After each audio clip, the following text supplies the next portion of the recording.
Ganda ng bahay. Maganda yung ginagawa ni Roel po dito mga kalingap. Na kapag ka po team kalingap, dapat nagkakaisa. Maganda naman po yung views ni Roel of Malalag. Pero mas malaki po yung kanyang views kapag ka po...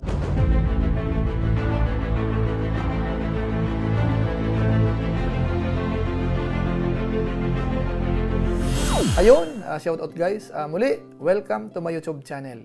Ito po si Kuya Julay, ang inyong katugang, ang inyong kalingap, na muling bumabati po sa inyo ng magandang araw, magandang gabi. Saang sulok man po tayo ng mundo naroon. At sa araw na ito, meron tayong panibagong vlog. Pag-uusapan po natin, siyempre ho, patungkol po sa mga pag-charity vlog. At sa pagkakataong ito, ang i-highlight po natin ay yung mga ginagawa po ni Roel of Malalag, particular po sa pabahay. Dahil sa ngayon po, meron po siyang pabahay na kung saan masasabi natin pinakamalaki sa lahat na po siguro ng kanyang pabahay. So, i-highlight po natin yan sa pagkakataong ito. Tingnan po natin yung pabahay na yan. Tapos, ganun din po yung kanyang mga upload. Tingnan natin yung views niya. Tapos, yung kanyang statistics. Isingit po natin sandali para yung mga viewers. So, magkaroon kayo ng idea, yung mga nag-aabang po sa update po patungkol kay Roel o kaya sa kanyang channel, malalaman nyo po. At bago po natin puntahan yon, paalala lang si Kuya Julay, baka sakaling meron pa po ditong hindi nakasubscribe sa ating YouTube channel. Huwag natin kalimutan, Julay Paunil. Tapos pakipindot lang po yung notification bell button para lagi po tayong updated sa aking mga video upload. So maraming salamat po sa inyo. Tapos yung ating Facebook page po, Julay Paunil 2.0, pwede po nating suportahan po yun. I-follow po natin tapos i-like. So maraming salamat po sa inyo. Tapos si Kuya Bal Santos Matubang, si Kalinga Prab, si Ate Edna Vlog, si Roel of Malalag at saka po si Jeffrey Sniper. Suportahan din po natin. Maraming salamat po sa lahat ng ating mga viewers. Ngayon tuloy na po tayo. Pag-usapan na po natin yung ating pinaka-main subject. At sa pagkakataong ito, concentrate po ulit tayo sa mga charity vlog po ng ating mga kasamahan sa Team Kalingap. At ngayon naman po, yung pabahay ni Roel of Malalag ang atin pong i-highlight sa pagkakataong ito. Lalong-lalo na po yung kanyang pabahay number 12.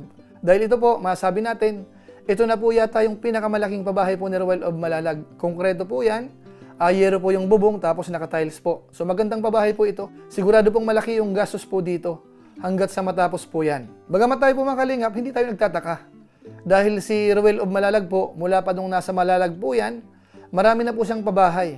Kahit nung araw na kukunti pa yung kanyang views, marami na po siyang pinagawang pabahay, yung parang native po yung dating.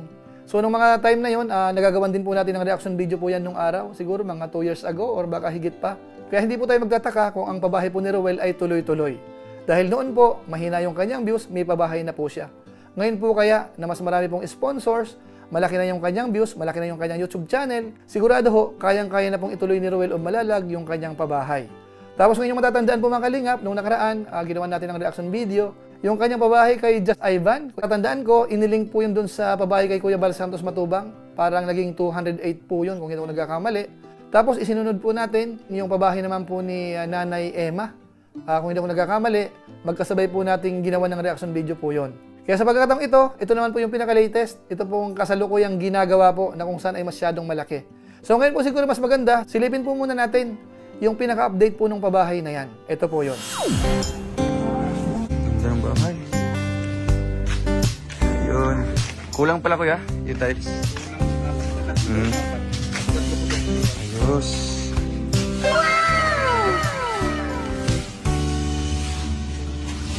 Ayan mga Kalingap.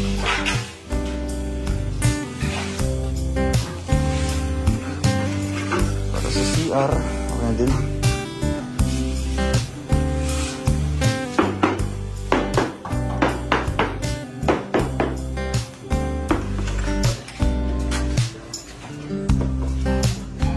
Babarnisan naman.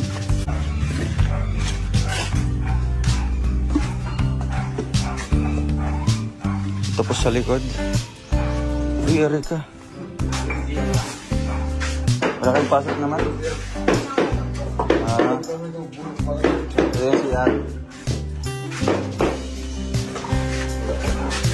Wow. So yan po mga kababayan po natin, mga Kalingap, nakita po natin, malaki po yung bahay, konkreto ho, ano? So yung sala niya malaki, yung papunta sa kusina, yung sa CR, maganda po, maluwag na maluwag. Tapos semento po yan, may tiles, tapos yero po yung bubong. So sigurado po kapag natapos po yan, sigurado maganda po yan. So masasabi po natin, maganda yung ginagawa ni Roel po dito mga Kalingap. Talaga yung pabahay, tinutuloy-tuloy niya po. At saka hindi po basta pabahay. Kumbaga talagang ginagastusan. Sa tansya ko po dito, baka gumastos po siya ng mga 400,000 hanggang 500,000 po siguro. So masasabi lang po natin, Maraming salamat po kay Ruel of Malalag, saka sa kanyang mga kasamahan, at saka siyempre sa mga sponsor. Yung nagtitiwala po kay Ruel, sumusuporta po sa mga pabahay program niya, at yung iba po dyan, kaibigan po natin, malalaki po yung sinishare po mga kalingap. So maraming salamat po sa inyo sa lahat po ng mga sponsors, at saka siyempre ho sa mga tumutulong po kay Ruel of Malalag, yung sumusuporta, panunood, para ma-maintain po yung views ni Ruel of Malalag. Maraming salamat po sa inyong lahat. Ngayon, puntahan naman po natin yung patungkol naman po sa latest update po ng channel ni Ruel of Malalag. Isisingit po natin nang wala pong kasabay. Kasi minsan ho kapag may vlog tayo na may kasabay, minsan napagkakamalan po ng ilang mga viewers natin, para ang dating sa kanila, kinukumpara, para ang dating ay ayaw natin kay Ruel. Hindi po totoo yun mga kalingap. Una, si Ruel ho ay pamangkin po ni Kuya Bal Santos Matubang, pinsan ni na Kalingap Rab. Tapos yung kanyang content ho ay pagcha-charity. So kumbaga, sumusunod po siya doon po sa gustong mangyari po ni Kuya Bal Santos Matubang, na magkaroon po ng maraming tumutulong, maraming charity vloggers sa Team Kalingap. Kaya suportado po natin yan. Tapos siyempre naman mga Kalingap, hindi lang naman po isa ang gusto ni Kuya Bal Santos Matubang na maging kamukha niya. Kaya marami po tayong Lingap partners na gusto rin pong magkaroon ng magandang views, magkaroon ng magandang content, marami ring matulungan. Kaya ang ginagawa rin natin paminsan-minsan, sila po ay hina-highlight din po natin. Kung paano po nagkakaroon po tayo ng top 7 charity vloggers, o kaya kung sino po yung nagpapakita ng lakas, hina-highlight po natin. Pero hindi ibig sabihin, pag-aaway-awayin po natin sila. Kaya wag po natin pagkamalan mga Kalingap. Doon po sa mga viewers, na minsan ho, ang mga comment po ay parang alanganin, talagang magagalit po sa inyo yung ilan. Tama kayo. Lalong-lalo na po kapag kakilala naman po nila yung mga vlogger, yung mga gumagawa po ng mga content, siyempre ho magre-react po sila. Kaya pakiusap nga po sana natin, wag po tayong magko-comment ng parang alanganin o kaya pagmumulan po ng hindi maganda na po pwedeng sagutin po nung ilan. Kasi sa totoong usapan, ang tao ho, viewers man o kaya mga vloggers yan, kanya-kanya pong isipin yan, iba-iba po yung takbo ng isip po natin. Iba po yung kinalakihan po ng bawat isa. Kaya kung medyo ang pasensya po natin ay konti, talagang mag-aaway-away po sa comment section. So inuulit po natin, ang layunin po natin sa mga vlog po natin ay hindi pag-away-awayin ang mga kasamahan po natin.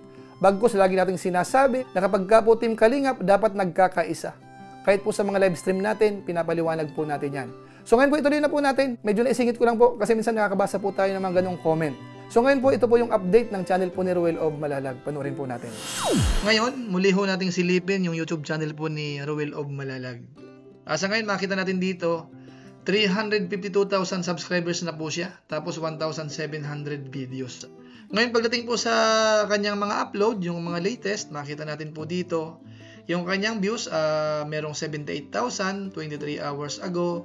Merong 43,000 views 1 day ago. Tapos 45,000 views 2 days ago. Ito po ang ginagawa po natin ng reaction video sa ngayon, patungkol po sa pabahay. Tapos yung iba po dito, 59,000 views 3 days ago. Tapos yung iba naman, 153,000 views 3 days ago. Ito po, medyo malaki ang views niya, patungkol po sa Valentine's Date. Tapos yung iba dito, 49,000 views 5 days ago. 67,000 views 5 days ago. 47,000 views 6 days ago. Tapos 45,000 views 6 days ago. 142,000 views 7 days ago. Ito po, medyo malaki rin po. Patungkol po ito dun sa bigating sponsor. Doon po sa bahay nung ribbon cutting po ito. Tapos meron dito 70,000 views 8 days ago. Tapos 141,000 views 8 days ago. So medyo malaki po yung views. Patungkol po ito dun sa maglangga. Ito po, nung nakaraan po ito, yung pakilig po nila. Ayan, malaki po ang views niyan. Ito naman po, 45,000 views 10 days ago, 60,000 views, 67,000 views 12 days ago, 62,000 views 12 days ago. Kung atin pong i-analyze, mapapansin natin dito, maganda naman po yung views ni Ruel of Malalag. Pero mas malaki po yung kanyang views kapag po patungkol sa kanila ni Rachel. Yung sa kanyang mga charity vlog, okay naman po, katamtaman. Nagre-range naman po ng mga 40,000 hanggang 100,000 more or less. So maganda pa rin po yun. Ngayon puntahan naman po natin yung kanyang statistics ng kanyang YouTube channel. Silipin natin sandali, ano? Dito po makita natin medyo pula ng konti. Bumaba ng konti yung kanyang video views for the last 30 days ng 5.9%. Bali 4.929 million views po siya. Pero hindi naman po masyado. Ganun din po yung kanyang bilang ng subscribers. Bumaba po ng 12.5%. Pero 7,000 pa rin po yan. Kahit paano, okay pa rin po yan. Tapos yung kanyang bilang ng subscribers ay nasa 352,000 at ang kanyang total video views ay nasa 88,470,759. Ang kanyang rank sa Pilipinas ay pang 668. Ngayon, tingnan po natin sandali yung kanyang average views. Dito po lumalabas 164,000, 294 yung kanyang average views araw-araw. So maganda pa rin po ito, higit 100. Tapos yung kanyang bilang naman ng subscribers na nadadagdag, 234. So katamtaman po ito. So maganda pa rin po ito mga kalingap. Halos ito po yung kanyang range naman, bumaba lang po ng konting percentage. So yan po mga kababayan po natin, mga kalingap, yan po yung status ng channel po ni Ruel of Malalag. Masasabi natin, maganda po yung takbo.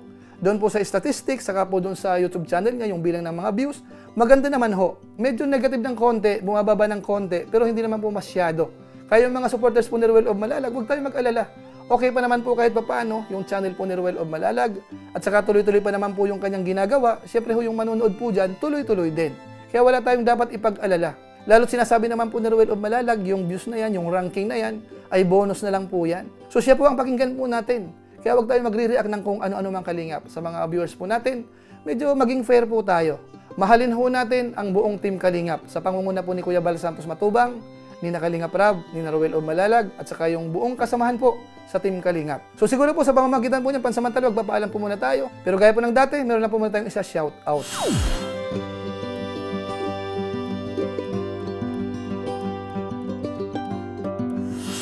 Tapos maraming salamat din po sa aking mga kasamaan sa COOS, Kalingap OFW Organic Sponsors, sa inyo pong patuloy na pagsuporta po sa mga pabahay program ni Kuya Bal Santos Matubang at saka po ni Kalingap Rab.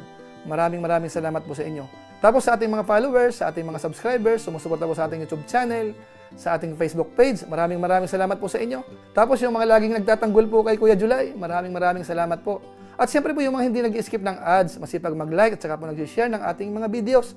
Kung inyo po itong nagustuhan, pwede po nating i-share. So maraming salamat po sa inyo. So muli, ito po si Kuya July, ang inyong katugang, ang inyong kalingap. Napansamantalang nagpapaalam po muna. Kita-kita na lang tayo sa mga susunod ko pang vlog. Maraming salamat sa inyong walang sawang pagsuporta po sa ating YouTube channel. Pagpalain nawa kayo ng Diyos, mabuhay tayong lahat. God bless. Bye-bye!